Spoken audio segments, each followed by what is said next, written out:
ये आश्चर्य है कि परमाणु परीक्षण की भी आलोचना की गई। पूछा गया देश के सामने कौन सा खतरा था। मैं 1974 में सदन में था जब श्रीमती इंदिरा गांधी के नेतृत्व में परमाणु परीक्षण किया गया था।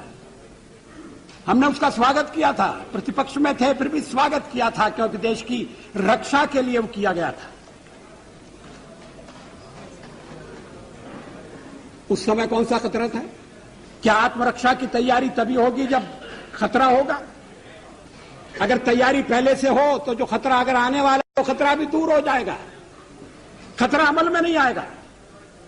और इसीलिए हमने परमाणु परीक्षण करने का फैसला किया। हमारे कार्यक्रम का अंग है, उसमें लिखा हुआ है, कोई छुपी हुई बात नहीं थी, कोई रहस्य नहीं था।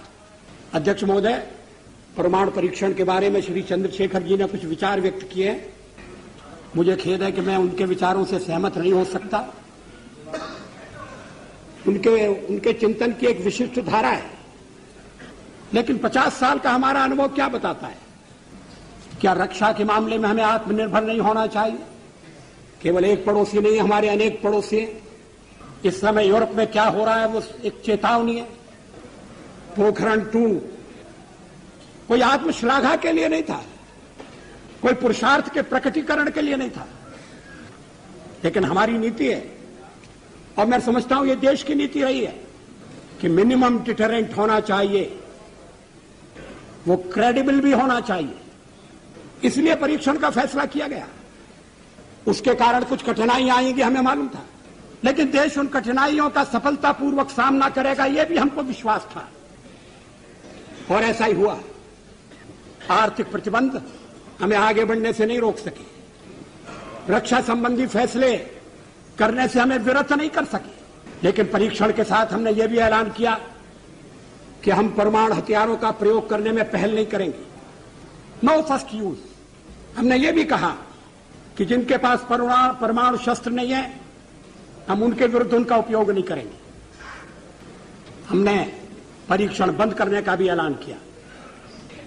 सचमुच में पोखरण में हम एक और परीक्षण कर सकते थे, लेकिन जब हमें लगा कि वैज्ञानिक तकाजा पूरा हो गया है तो उस परीक्षण को हमने छोड़ दिया।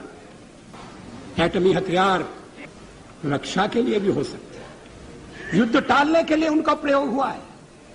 इतने वर्षों तक यूरोप में शांति रही, 2 शिविरों में बटे हुए विश्व में युद्ध नहीं हुआ। इसके मूल में कहीं न कहीं ये बात थी कि शक्ति संतुलन है, और इसलिए एक दूसरे को छेड़ने से बाज आना चाहिए। डिटरेंट के पीछे यही परिकल्पना है। इस पर सारा सदन विचार करे, इस बात की आवश्यकता है।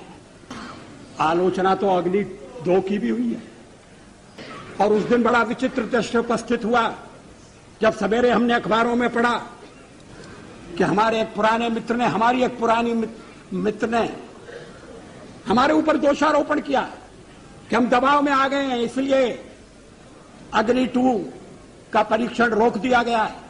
और उसी समय परीक्षण हो चुका था और अग्निशिखा अपने गंतव्य की ओर दौड़ रही थी।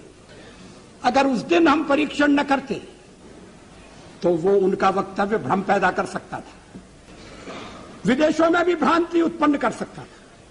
अध्यक्ष महोदय, 13 महीने के अपने कार्यकाल में कभी हमने अंतर्राष्ट्रीय दबाव में आकर कोई फैसला नहीं किया, न हम आगे करेंगे।